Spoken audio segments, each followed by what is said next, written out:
हर घर पाठशाला में आपका स्वागत है। और हिमाचल प्रदेश शिक्षा विभाग की ये अनूठी पहल कक्षा 10-2 विषय रहेगा अर्थशास्त्र। आइए शुरू करते हैं एक विचार के साथ। विचार हमें पॉजिटिव एनर्जी प्रदान करते हैं, तो आइए चलते हैं विचार की तरफ। Everything is easy. क्या वो रहता है सब कुछ easy when you are proper busy, जब आप सही तरीके से बिजी होते हैं। नहीं तो कई बार ऐसा भी होता है कि बिजी विदाउट वर्क, है ना, तो वैसा हम ना रहें। और अगर हम प्रॉपर तरीके से बिजी हैं तो हमारे जीवन की राहें बिल्कुल आसान हो जाती हैं। और यदि ऐसा नहीं होता है तो क्या होता है, बट नथिंग इज इजी, कुछ भी आसान नहीं रहता। फिर कब, व्हेन यू आर लेजी, जब क्या हो जाते हैं, हम आलसी हो जाते हैं, सुस्त हो जाते हैं, तो फिर जीवन की राहें कठिन और मुश्किल हो जाती हैं। तो आइए अपनी जीवन की राहों को आसान करते हुए आगे चलें और अपने आप को प्रॉपर तरीके से बिजी रखें और अपने समय को, आगामी जीवन को आसान करें। आज कक्षा +2 के लिए चैप्टर 9 स्टार्ट हो रहा है और आज हम पढ़ेंगे पूर्ति तथा पूर्ति का नियम। क्या है पूर्ति और क्या कहता है पूर्ति का नियम, supply and law of supply. तो सबसे पहले जाने पूर्ति है क्या, पूर्ति किसे कहेंगे, क्या है पूर्ति।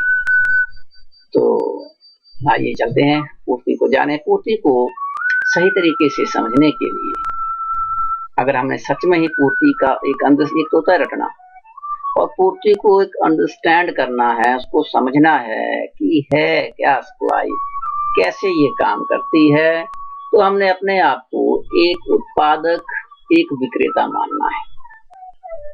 अगर मांग को हमने पढ़ना है तब तो हम अपने आप को एक ग्राहक मान के चलें, क्रेता मान के चलें, तो अच्छे तरीके से समझ आता है। ठीक इसी प्रकार से यदि हमने पूर्ति को जानना है, पूर्ति को समझना है, तो अपने आप को, खुद को एक विक्रेता हम जाने तो बड़े अच्छे तरीके से फिर इस कॉन्सेप्ट को समझा जा सकता है। तो कैसे माने, चलो आपको एक फर्म के, आपकी फर्म है और वो पेन का उत्पादन करती है, तो फर्म के आप मालिक हो गए जो आप पेन प्रोड्यूस करते हैं। और उन पेन को, वो जो पेन आप बेचेंगे, फर्म के मालिक होने के नाते कितने रुपए में आप उस पेन को बेचना चाहेंगे। क्या आपको लगता है कि वो आपके द्वारा बनाया गया पेन कितने रुपए में बिके, कितने में बिके,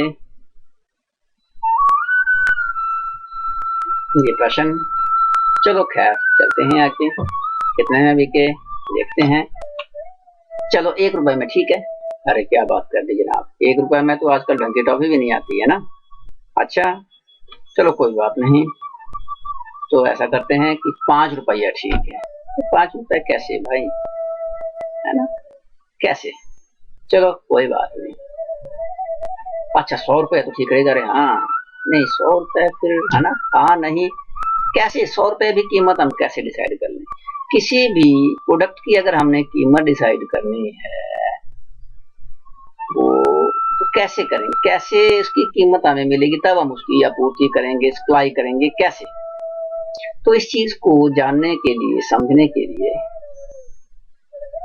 आइए आगे बढ़ें कि कितनी हम कीमत लें किसी से, कि कितनी कीमत लें, आखिर क्या कीमत लें और कितनी कीमत लें, ताकि हम अपना माल सप्लाई कर पाएं, अपना माल बेच पाएं। तो क्या कीमत रहनी चाहिए, इस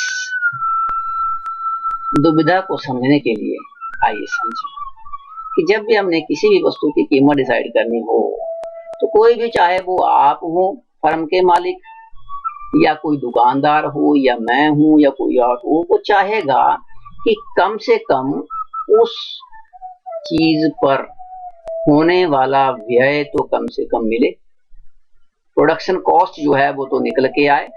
whenever we are going to start or decide our price, so our price it depends on the minimum production cost, कम से कम कितनी कॉस्ट आ रही है हमारी, और मिनिमम जो हमारा प्रॉफिट है वो कितना रह रहा है, क्या रह रहा है।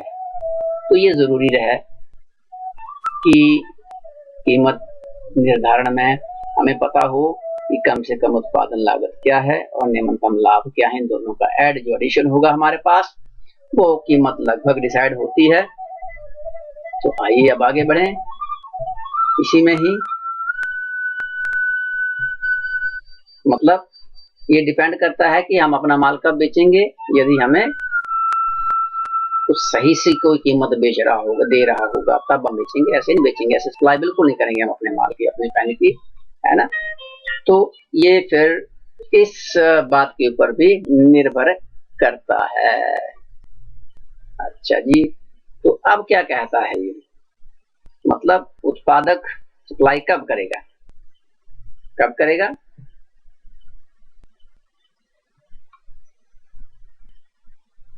क्या चाहेगा, उत्पादक की कीमत उसको अधिक मिले, और जब कीमत अधिक मिलेगी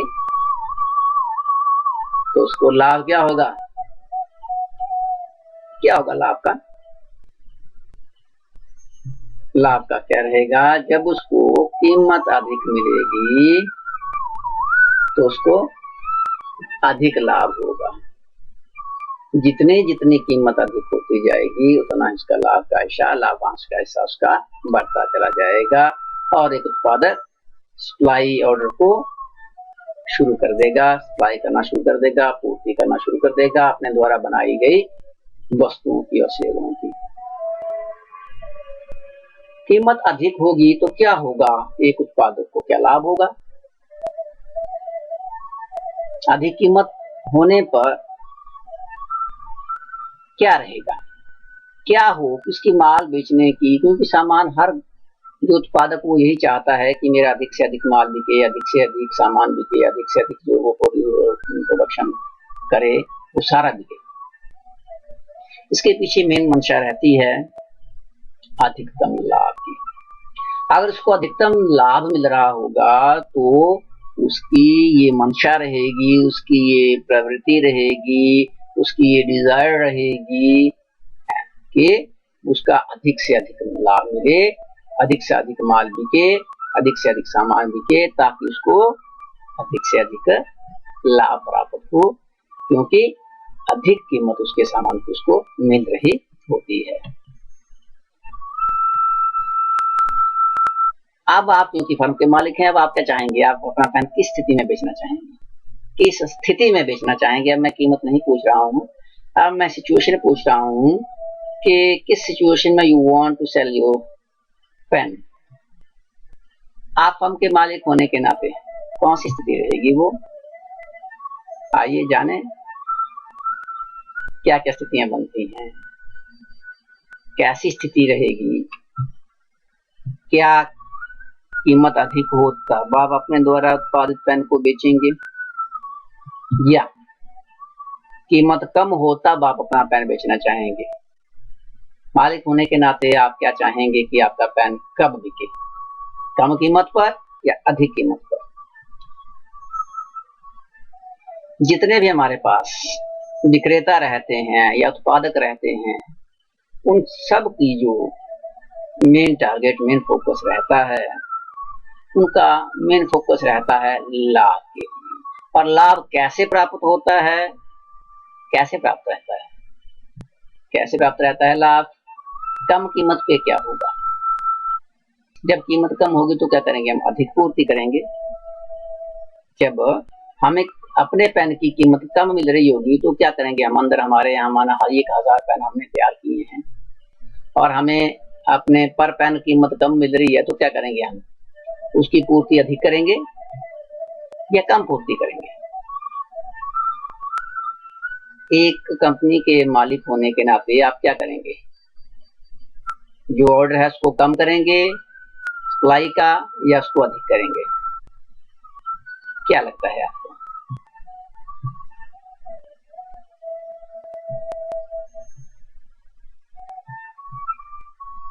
और अगर अधिक कीमत होगी, ऐसी स्थिति में क्या करेंगे आप, क्या आपको जब आपके पेन की कीमत अधिक मिल रही होगी तो कम पूर्ति करेंगे, या अधिक पूर्ति करेंगे कि जो भी स्टॉक हमारे पास है वो अधिक कीमत पे हम अपना स्टॉक निकालना चाहेंगे। जो स्टोर हमारे पास है सामान का बनाया हुआ, हमारे पास पेन के बड़े सारे बंडल्स हैं, पेटीज हैं, उनको उनकी सप्लाई हम ज्यादा करेंगे या कम करेंगे? क्या लगता है? जब कम कीमत होगी तो ऐसी स्थिति में क्या किया जाएगा, और जब अधिक कीमत होगी तो क्या किया जाएगा?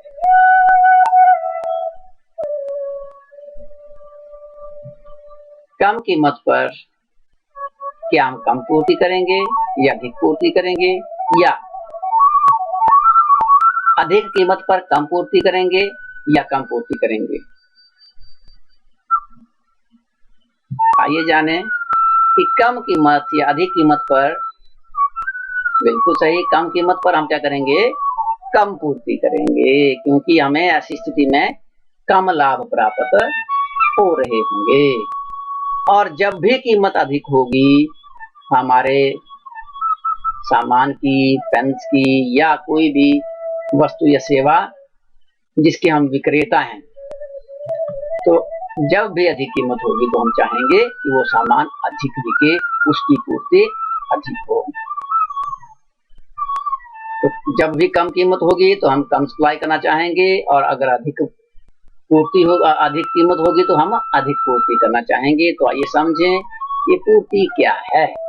पूर्ति के बारे में जानते हैं। तो एक बाजार में, पूर्ति के लिए हम समझ रहे हैं, एक बाजार में किसी निश्चित समय पर विभिन्न कीमतों पर, जो विभिन्न कीमतें हैं, बिकने के लिए प्रस्तुत की जाने वाली वस्तु की विभिन्न मात्राएं, ये पूर्ति होता है।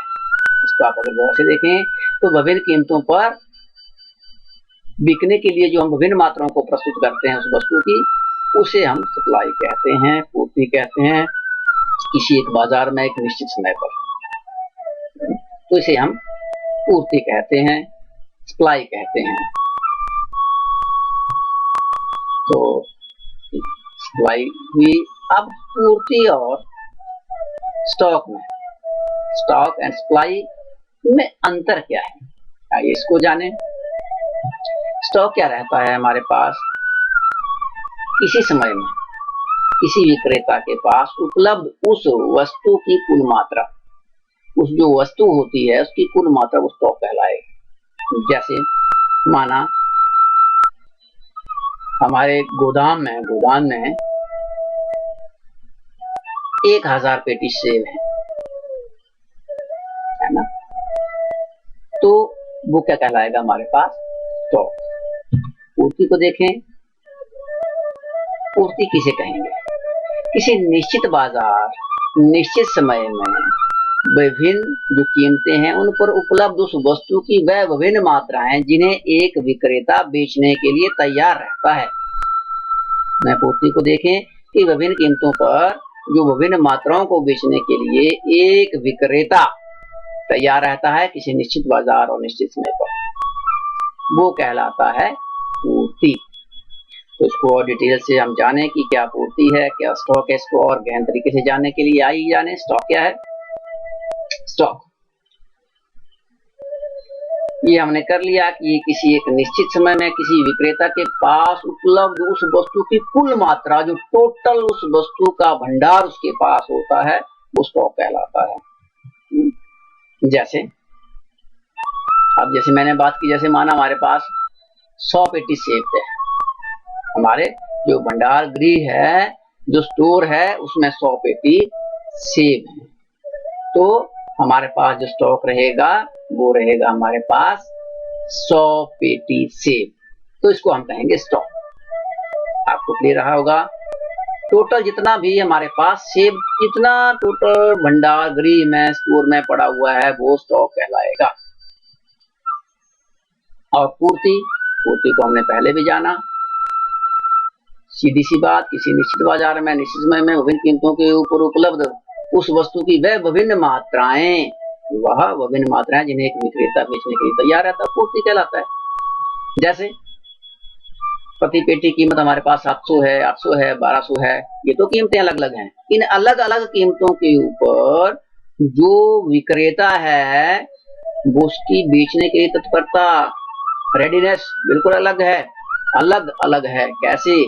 जब मूल्य 700 रुपए है तो वो केवल 40 पेटी बेचना चाह रहा है केवल, और जब 800 रुपए हमने पेटी की कीमत हमें मिल रही है तो हम क्या चाह रहे हैं कि चलो 50 पेटियां निकाल देते हैं। परंतु जब मूल्य बढ़ के 1200 रुपए प्रति पेटी आ जाता है तो हम क्या चाहेंगे कि क्या मिले हमें। 1200 रुपए यदि मिल जाता है तो हम 70 पेटी बेचने के लिए तैयार हो जाते हैं। 7017 पेटी ऑफ एप्पल, है ना। तो ये है पूर्ति कि विभिन्न कीमतों के ऊपर आप देख रहे हैं 700, 800, 1200 विभिन्न कीमतों पर किसी एक बाजार में किसी वस्तु की वस्तु होगी हमारे पास सेब, इसकी वह विभिन्न मात्राएं 40 पेटी, 50 पेटी और 70 पेटी, ये अलग अलग प्रकार की जो पूर्ति है हमारे पास, ये सारी इसको कहते हैं हम विभिन्न कीमतों के ऊपर इस वस्तु की, सेब की विभिन्न मात्राओं को बेचने के लिए जब विक्रेता तैयार रहता है तो ये कहलाती है पूर्ति। तो आइए इसको देखें, पूर्ति व पूर्ति। अब पूर्ति व पूर्ति की मात्रा में पूर्ति क्या कहलाती है ये हमें बिल्कुल क्लियर हो गया। किसी निश्चित बाजार में निश्चित समय में विभिन्न कीमतों पर उस वस्तु की विभिन्न मात्राओं को जिन्हें एक विक्रेता बेचने के लिए तैयार रहता है वो हमें उसको पूर्ति कहते हैं। मतलब वस्तु की वह विभिन्न मात्राएं जो विभिन्न कीमतों के ऊपर किसी विक्रेता के पास किसी निश्चित बाजार और निश्चित समय में उपलब्ध रहती हैं उसे पूर्ति कहा जाता है, जो हमने अभी पीछे किया। और पूर्ति की मात्रा क्या कहती है? स्टॉक, फिर पूर्ति की मात्रा। अब पूर्ति की मात्रा क्या कहती है? किसी निश्चित बाजार में निश्चित समय में, ये तो बातें बिल्कुल सही है, सब जगह ठीक है। निश्चित कीमत पर, ये ध्यान देने वाली बात है। हमने पूर्ति में बात की विभिन्न कीमतों की, यहाँ पे हम बात कर रहे हैं निश्चित कीमत पर किसी विक्रेता के पास उपलब्ध उस वस्तु की वह विशेष मात्रा जिसे वह बेचने के लिए प्रस्तुत करता है, पूर्ति की मात्रा कहलाती है। ये बड़े ध्यान देने वाली बात है यहाँ पे कि पूर्ति में तो हम क्या लेते हैं, विभिन्न कीमतें लेते हैं, जैसे हमने पीछे किया बड़ी सारी कीमतें हैं, 800 रुपए, 900 रुपए, 1200 रुपए जो मैंने किया, और मात्राएं भी भिन्न भिन्न है ना, 50 पेटी, 70 पेटी, 80 पेटी। परंतु जब भी पूर्ति की मात्रा की बात आएगी तो केवल एक निश्चित कीमत की ही हम बात करेंगे, जैसे 1200 रुपए के ऊपर, और उस विशेष मात्रा की बात करेंगे 1200 रुपए के ऊपर 70 पेटी। जब हम केवल इस एक ब्लॉक की बात करेंगे तो उसे कहेंगे हम पूर्ति की मात्रा। किसी निश्चित बाजार में निश्चित समय में निश्चित कीमत पर किसी विक्रेता के पास निश्चित कीमत, आपने यहाँ विशेष ध्यान देना है, यहाँ पे विभिन्न कीमतें नहीं हैं, यहाँ पे निश्चित कीमत है, और यहाँ पे विभिन्न कीमतें हैं, यहाँ पे विभिन्न मात्राएं हैं, और यहाँ पे विशेष मात्रा, पर्टिकुलर एक क्वांटिटी है जिसको बेचने के लिए तैयार हो जाएगा एट पर्टिकुलर प्राइस के ऊपर, तो वो कहलाएगी हमारी पूर्ति की मात्रा। तो मेरे ख्याल अब आपको क्लियर हो गया होगा पूर्ति व स्टॉक में क्या अंतर है। और स्टॉक में हमारे पास जो टोटल जो स्टोर में जितना भी हमारे पास गोदाम में वो माल पड़ा होता है उस वस्तु का, वो कहलाएगा हमारे पास स्टॉक। और पूर्ति और स्टॉक में हमारे पास अंतर क्लियर है। ये पूर्ति है हमारे पास की पूर्ति विभिन्न कीमतें हैं, और इन विभिन्न कीमतों के ऊपर वस्तु की विभिन्न वो मात्राएं हैं जिनको एक उत्पादक बेचने के लिए तैयार रहता है। और पूर्ति तथा पूर्ति की मात्रा में क्या अंतर है? पूर्ति में विभिन्न कीमतें दी होती हैं जबकि और विभिन्न मात्राएं दी होती हैं, जबकि पूर्ति की मात्रा में हमारे पास केवल एक निश्चित कीमत होती है और उस वस्तु की निश्चित क्वांटिटी होती है, विशेष मात्रा होती है जिसे वो बेचने के लिए तैयार रहता है। तो ये सारा आज के लिए, इसी के साथ धन्यवाद।